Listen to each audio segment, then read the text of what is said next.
इसको इस तरह फिल करके आपने बटर पेपर में लपेट देना है।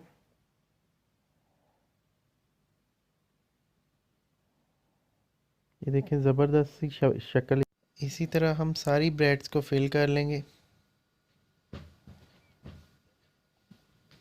ये बहुत ही इजी रेसिपी है और बच्चों की फेवरेट है। हम ये आज बच्चों के लिए स्पेशल बना रहे हैं।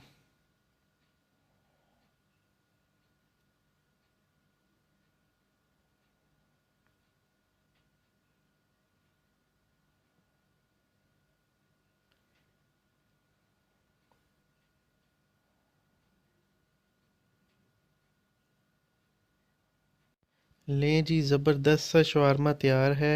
एक कमर्शियल लुक आ रही है इस पे। इसी के साथ समीउल्लाह को दे इजाज़त।